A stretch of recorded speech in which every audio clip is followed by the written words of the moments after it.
Suddenly, Moan threw a white bag to Ren. Ren quickly caught the bag. He gently shook the bag and heard the sound of many gold coins colliding inside. It seems that this bag contains a lot of money. Ren looked at the bag and then at Moan, feeling a bit confused. He didn't understand what Moan meant. Moan casually waved his short sword and pointed to the white bag in Ren's hand. He explained to Ren, "There is 500 Amir here. This is the money I paid for your clothes. Also, I just said that you are not popular with women. That was intentionally provoking you. I didn't mean to mock you." Moan slowly walked up to Ren's side and gently patted his shoulder. He doesn't have any negative thoughts towards Ren. On the contrary, he respects him very much. He expressed envy towards Ren's muscles. He closed his eyes and earnestly praised Ren. On the contrary, your strong muscles are a symbol of your daily diligent exercise. I don't know if women like it or not, but as a man, I really do think you're quite handsome. Whether it's your disciplined attitude or the strength and beauty displayed by your muscles are quite handsome. As for getting a girlfriend, I understand. You don't have a girlfriend now just because you haven't met someone who appreciates you. You will definitely have a girlfriend in the future."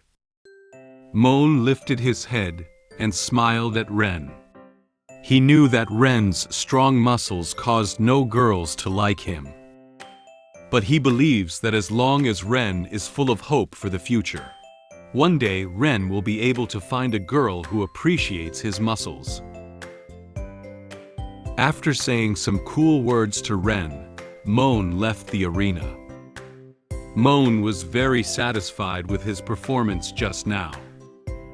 He secretly felt happy and silently said in his heart, "Although I made him lose a little face in public, I've compensated him for the loss and said good words to him.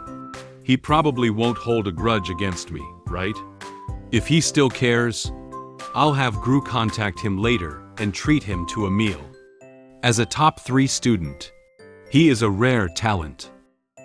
Gru pushed his glasses and was ready to recruit talent for Moan at any time. However, Ren did not seem moved by Moan's words. On the contrary, he still feels very angry. He turned his head to look in the direction where Moan had left and whispered, "People who appreciate me. For a pretty boy like you, born with a silver spoon in your mouth, how could you ever understand my pain?" Ren looked ahead with indifferent eyes. He was very dissatisfied with Moan's words, and believed that they were insulting him. He still exudes an evil aura. He seems to have secrets and a past that no one knows about. It's already time for school to be out. The students have all left the teaching building one after another. Moan, like other students, has also finished class, but he has no plans to leave the teaching building yet. He walked towards another teaching building and found a classroom called Ancient Potions Club, based on his familiar route. This is the classroom used by Anna's club. Moan stood at the classroom door and politely knocked on the door. Anna seems to know who the person standing outside the door is. She said to Moan, "Oh, the door is not locked. Come in." Moan walked in holding a red textbook. He said to Anna, "Anna, I'm here for class." It seems that he came to seek Anna's tutoring for knowledge that he had not learned in class before. Suddenly, Moan seemed to see something. His face instantly flushed. He felt very shy about the scene he saw. Moan asked Anna, Anna, you. Anna did not wear a school uniform like Moan did. She was wearing only a loose beige nightgown and black stockings on her legs. Her attire looks like the everyday clothes she would wear at home. There is a large cauldron in front of her. At this moment, she was stirring the pink potion in the cauldron with a large stick. Upon hearing Moan's voice, Anna tucked a stray strand of hair behind her ear and turned to look at him. I'm refining medicine. Please wait for me for a moment. However, it seems that Moan is not asking Anna what she is currently doing. He turned his head and looked aside. He seems to feel very embarrassed. He raised his hand and scratched his cheek while speaking softly. Your clothes. Upon hearing Moan's words, Anna immediately knew what he was trying to say. She gently pulled her nightgown and explained to him. You're talking about this. This is the dress I wear when I sleep. I have been refining medicine since last night, so I decided to sleep here. Anyway, there's only me in the club, so I don't have to wear the school uniform here. This pajama is newly bought. How about it? Does it look good?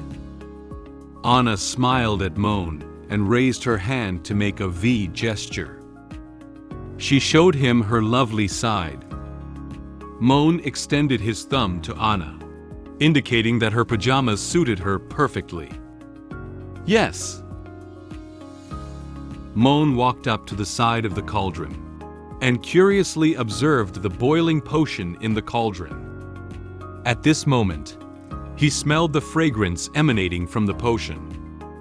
He said to Anna, "This medicine has a pleasant smell. No wonder Anna carries a fragrance. So, it's from here?" Anna said to Moan while stirring the potion. Yes, but not all potions smell good. For the stinky ones, I usually refine them on the rooftop terrace of the teaching building. After carefully observing for a while, Anna found that the potion seemed unable to be completed immediately. She put down the mixing stick and said to Moan, "I think it will still take some time to finish the refining process. Let's start the class." Moan replied, Anna pulled a moving blackboard from the classroom to Moan's desk. Then, based on the content in the textbook, she wrote some basic knowledge of magic on the blackboard. She looked at the content in the textbook while pointing at the knowledge on the blackboard with a teaching whip to explain to Moan. Although the content in the textbook is quite complex, Anna's explanation of the knowledge is very detailed and tries her best to make Moan understand. Moan found an empty table and sat down. He listened attentively to Anna explain the knowledge in the textbook while taking notes with a pen. He nodded lightly from time to time, expressing to Anna that he had understood some of the knowledge points. When he encounters knowledge points that he doesn't understand, he will raise his hand to ask Anna questions. Anna is also willing to explain to him again the knowledge he doesn't know. Time passes by minute. Soon, it was already 6 o'clock in the afternoon. An ancient clock hanging on the classroom wall rang its bell, as if reminding Moan and Anna to pay attention to the time. After seeing the time on the clock, Anna said to Moan, "That's all for today's class." Moan thanked Anna. "Okay, thank you, Anna. I'll go back to the dormitory first." Just as Moan was about to leave the classroom, Anna suddenly stopped him. "Wait a minute. Don't go yet." Upon hearing Anna's voice, Moan turned his head to look at her. "What's wrong, Anna? Would you like to have dinner with me?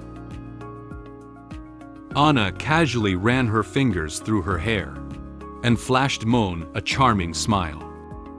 She said to him, I would like to ask you for a favor. Moan asked her cautiously. What can I do for you?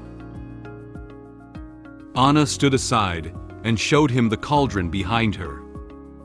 Anna said to Moan, Didn't you just say the potion smelled good? That's no problem. This is something I specially prepared for you. Upon hearing Anna's words, Moan felt somewhat puzzled. Eh?